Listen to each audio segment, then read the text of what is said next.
Hello dear student, welcome. तो capital decision theory में जो सबसे खतरनाक सम आता है तो वो वाला हम लोग सॉल्व करते हैं। सम है 5 लाइन का। ओके, 15 मार्क के लिए एग्जाम में आता है। ओके, ज़्यादा टाइम वेस्ट किए बिना let's focus on topic. Okay, तो अभी इधर क्या दिया है, जो कदम लिमिटेड है उसके पास EBIT मतलब earning before income tax 8 lakh कमाई है और 20 लाख का कर्जा है। ओके, और ओवरऑल कैपिटलाइजेशन रेट इज़ 10%। मतलब क्या है, टोटल कंपनी का जो कैपिटल वो मार्केट वैल्यू है वो 10% के साथ उनका इसका कैपिटलाइजेशन इस्तेमाल हो रहा है। तो पहले इतना इन्फॉर्मेशन रीड करके अभी अपन उसकी प्रेजेंट वैल्यू ढूंढेंगे, फिर 3 लाइन आगे क्वेश्चन चेंज दिया। ओके, तो आ जाओ। तो सबसे पहले क्या देखेंगे हम लोग क्वेश्चन में कि कंपनी के पास EBIT कितना है। EBIT का मतलब होता है अर्निंग बिफोर टैक्स। तो कंपनी का EBIT कितना है, 8 लाख। ओके, तो इधर लिख देंगे कंपनी के पास 8 लाख क्या EBIT है। सिंपल, 8 लाख कंपनी का समझो प्रॉफिट है। और ओवरऑल कैपिटलाइजेशन रेट दिया है 10%, है ना।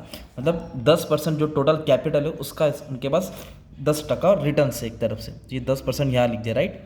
ये फॉर्मूला आपको याद करना है, टोटल वैल्यू ऑफ कंपनी। तो अर्निंग ऑफ प्रॉफिट से अपन को मालूम पड़ जाएगा कैपिटल रेट से कि कंपनी का टोटल वैल्यू कितना है। एक तरफ से आप बोल सकते हैं नेट वर्थ, कंपनी का टोटल मुद्दे कितने हैं। तो total value of company. Okay, तो फॉर्मूला क्या है, EBIT लिख लो या अर्निंग लिख लो, है ना। नेट ऑपरेटिंग इनकम लिख लो, तुम्हारी मर्जी। ओके, तो एक सिंपल वर्ड बोलूँ, प्रॉफिट लिख दो, 8 लाख प्रॉफिट है। Okay, KE cost of equity percentage लिखना है। तो कितना परसेंटेज, 10 मत लिखो, 10% लिखना है। ठीक है, क्या लिखना है, 10%।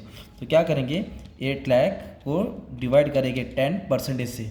कितना, 10% से, तो आपको 80 लाख मिलेगा। क्या मिलेगा, 80 लाख। तो ये जो 80 लाख आया ना, वो total value of the company, company का नेट वर्थ बोल सकते हैं। कंपनी के पास टोटल 80 लाख है। कितना लाख है, 80। अभी 80 लाख को अपने को डिवाइड करना है कि कंपनी के पास कर्जा कितना है, डिबेंचर्स, और खुद का पैसा कितना है। उधार डिबेंचर्स की वैल्यू ढूंढना है और इक्विटी की वैल्यू ढूंढना है, वो भी मार्केट वैल्यू। तो 80 लाख टोटल है। अब इन दोनों में A और B ढूंढेंगे। तो दोनों में से एक दिया रहेगा क्वेश्चन में। तो इधर डिबेंचर्स दिया है, कंपनी के पास 20 लाख है, वो 8% डिबेंचर है। तो डिबेंचर का रेट कितना, 8%, इसे नाम डाल देता हूँ। और 20 लाख क्या है, कंपनी के पास डिबेंचर है। तो इधर लिख दिया मैंने 20 लाख। तो कंपनी के पास क्या है, कर्जा 20 लाख है। तो टोटल कंपनी के पास कितना, 80 लाख है। ओके, टोटल कितना, 80 लाख, जिसमें से 20 लाख कर्जा हो गया। तो 80 में से 20 जाएगा तो 60 लाख इक्विटी हो जाएगा ना यार। 7 लाख इक्विटी का वैल्यू हो गया। तो 80 लाख कंपनी की वैल्यू है, जो 10% EBIT के हिसाब से निकाला, जिसमें से 20 लाख डिबेंचर है और 60 लाख इक्विटी है। तो ये सिंपल हो गया। तो हमने इतना फाइंड कर लिया, राइट। अभी अपने को ना क्या करने का है, कंपनी का इक्विटी कैपिटलाइजेशन रेट निकालना है। इक्विटी का कितना कैपिटलाइजेशन रेट है, ये जो 10% है ना वो ओवरऑल था, डिबेंचर इक्विटी मिला के। अभी इक्विटी का ढूंढना है। तो सबसे पहले क्या लिखेंगे इधर, EBIT लिखेंगे। तो कंपनी के पास EBIT कितना, अर्निंग बिफोर प्रॉफिट 8 लाख है, वो 8 लाख लिखेंगे। ओके, उसमें से क्या माइनस करेंगे, इंटरेस्ट। तो इंटरेस्ट किस पे निकलता है, डिबेंचर बॉन्ड पे निकलता है। तो जो कंपनी के पास देखो इधर 20 लाख है, उधर इंटरेस्ट रेट कितना दिया, 8%। तो 20 लाख पे 8% निकालेंगे, राइट। तो 20 लाख पे 8% कितना हो जाएगा, 1,60,000। तो EBIT से अगर इंटरेस्ट माइनस करेंगे ना, तो आपको मिलेगा earning available to equity share holders. Earning available to equity share holders कितना अर्निंग मिला उसको, 6,40,000। ये जो प्रॉफिट है ये किसके अवेलेबल है, किसके पास अवेलेबल है, इक्विटी शेयर होल्डर्स के पास है। अब इसके थ्रू अभी अपन क्या फाइंड करेंगे, इक्विटी कैपिटलाइजेशन रेट। तो इक्विटी का रेट फाइंड करेंगे कंपनी का मार्केट वैल्यू के हिसाब से। तो एकदम सिंपल है, earning available to equity share holder मतलब जो कट पीट करके पैसा बचता है, इंटरेस्ट ले दे के जो पैसा बचता है वो लिखेंगे 6,40,000। Simple, divide by market value of equity. ये total market value of company है, ये मार्केट वैल्यू ऑफ डिबेंचर है, ये टोटल मार्केट वैल्यू इक्विटी है। तो अपन किसका रेट निकाल रहे हैं, इक्विटी का रेट निकाल रहे हैं। तो इक्विटी से डिवाइड करेंगे। तो 60 लाख से क्या करेंगे, डिवाइड करेंगे, है ना। तो 6,40,000 को 60 लाख से डिवाइड किया और इंटू 100 डाल देंगे, क्योंकि परसेंटेज है। जब इसको सॉल्व करेंगे कैंसिल में, 6,40,000 डिवाइड बाय 60 लाख, परसेंटेज निकाल देंगे तो 10.67 आएगा। कितना आएगा रेट, 10.67। ये तुम्हारा हाफ आंसर हो गया, राइट। 7 मार्क इधर जेब में चला गया तुम्हारा। तो इक्विटी कैपिटलाइजेशन रेट आ गया तुम्हारा, ठीक है। तो ये जो 3 लाइन का क्वेश्चन था ना वो इधर तक सॉल्व हुआ है। अब आगे की कहानी बाकी है, पिक्चर बाकी है मेरे दोस्त। इधर क्या बोला डियर स्टूडेंट, 8 लाख था, 8% डिबेंचर जो 20 लाख मतलब 8 लाख EBIT, 20 लाख डिबेंचर जो 8% का था। ओवरऑल कैपिटलाइजेशन 10% था। You are required to compute present value of कदम, जो कम उसकी वैल्यू ढूंढना, और equity capitalisation rate. Present value 80 lakh है और इक्विटी कैपिटलाइजेशन रेट भी ढूंढ लिया।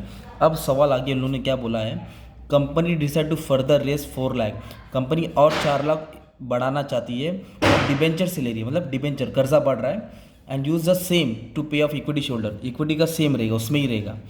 तो compute the propose total value of the company and propose equitisation rate on net operating income approach, तो ये अप्रोच के थ्रू भी अपन को सॉल्व करना है, राइट। तो पहले स्टेप सेम रहेगा, राइट। तो पहले हम लोग देखेंगे ईबीआईटी कितना है, सेम। तो ईबीआईटी कितना 8 लाख था, तो 8 लाख इधर सेम क्या है लिखेंगे, देंगे ईबीआईटी 8 लाख था, earning before interest and tax, और ओवरऑल कैपिटलाइजेशन रेट कितना था 10% था, ओके। तो सेम जो इतना सॉल्व किया ना इधर से पहले फिलहाल सेम लिखेंगे, फिर बाद में चेंज करेंगे। तो टोटल वैल्यू ऑफ कंपनी निकालने के लिए ईबीआईटी ऊपर लिखेंगे, मतलब 8 लाख ऊपर लिखेंगे, 10% है ना, cost of equity capitalisation rate कितना 10% ओवरऑल। तो इसको सॉल्व करेंगे तो 80 लाख आएगा, इधर तक तो नो डाउट है, सिंपल। अब कंपनी मैंने क्या चेंज किया, पहले कर्जा 20 लाख था डिबेंचर, और 4 लाख और एक्स्ट्रा ऐड किया। 20 लाख था, 4 लाख और एक्स्ट्रा ऐड किया। तो डिबेंचर पहले 20 लाख था और 4 लाख क्या किया उन्होंने एक्स्ट्रा ऐड किया, तो टोटल कर्जा कितना हो गया 24 लाख। ये 24 लाख क्या हो गया, value of debentures, market value of debentures. तो फिर मार्केट वैल्यू ऑफ इक्विटी कैसे आएगा, 80 लाख में से ये 24 लाख माइनस कर दो, ये total value of company 80 lakh है, ओके। तो 24 लाख जिस पे तो डिबेंचर है, इसमें से अगर ये हटा देंगे तो अपने को 56 लाख क्या मिलेगा, मार्केट वैल्यू ऑफ इक्विटी मिलेगा। क्या मिलेगा, market value of equity 56 lakh, simple. 24 lakh और 56 लाख, तो हो गया इस तरह टोटल 80 लाख। अभी अपन क्या निकालेंगे, जो फर्स्ट निकाला था earning available to equity share holder से, ईबीआईटी तो कितना है 8 लाख, उसमें तो इंटरेस्ट माइनस करेंगे। तो इधर इंटरेस्ट किस पे निकाला था हम लोग ने, इंटरेस्ट निकाला था ना 20 लाख पे 8% निकाला था, वो क्या था इंटरेस्ट था, सिंपल। अभी तक 20 लाख पे नहीं निकालना पड़ेगा, 20 लाख तो था और एडिशनल 4 लाख, और जो 4 लाख का रेट है वो भी 8% है, अलग नहीं है। अगर अलग होता तो 20 लाख पे 8% होता, 4 लाख पे अगर 10 बोला रहता तो 10%। अच्छा टोटल कितना है कंपनी के पास, 24 लाख है, कितना है 24 लाख डिबेंचर है, उस पर 8% इंटरेस्ट निकालना पड़ेगा। तो 24 लाख पे कितना परसेंट निकालना पड़ेगा, 8 लाख, 24 लाख पे 8%, दैट इज़ 1,92,000, कितना हो गया 1,92,000। तो ईबीआईटी से इंटरेस्ट क्या कर देंगे, माइनस करेंगे। चेंज क्या हुआ, 4 लाख एक्स्ट्रा ऐड किया, टोटल पे इंटरेस्ट लिख लेगा, इधर पहले 20 ही लाख था, ओके। तो दोनों को माइनस किया तो ईबीआईटी अपने को मिल जाएगा 6,08,000।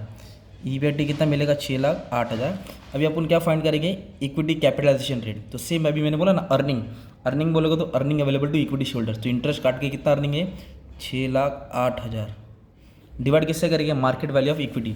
तो मार्केट वैल्यू ऑफ इक्विटी इधर 56 लाख है, ओके, क्योंकि 80 लाख में 24 लाख डिबेंचर है, तो 56 लाख, 1 2 3 4 5 इंटू क्या कर देंगे 100, इंटू क्या कर देंगे 100। तो इसको सॉल्व करके आपको न्यू रेट मिलेगा इक्विटी का, क्योंकि डिबेंचर्स आ गया था ना 56 लाख, तो 10.85, तो 86 ले लीजिए, 10.86%, ओके। तो ये तुम्हारा सम था 15 मार्क का, ओके। तो 15 मार्क का सम को एग्ज़ाम में 25 मिनट देना पड़ता है, ज़्यादा से ज़्यादा 30 मिनट, ओके। तो तुम्हारे लिए 10 मिनट में सम सॉल्व हो रहा है, ओके। तो ऐसा ट्राई करेंगे आ जाएगा। और मैंने बाकी का पूरा पेपर ही सॉल्व कर दिया है, तुम्हारे लिए अपलोड कर दिया हो ऑब्जेक्टिव्स के साथ, थ्योरी के साथ, अच्छे से देख लो माय डियर स्टूडेंट, ताकि अच्छा मार्क्स आ जाए और खुश हो जाए, ठीक है। तो all the best my dear student, thank you very much.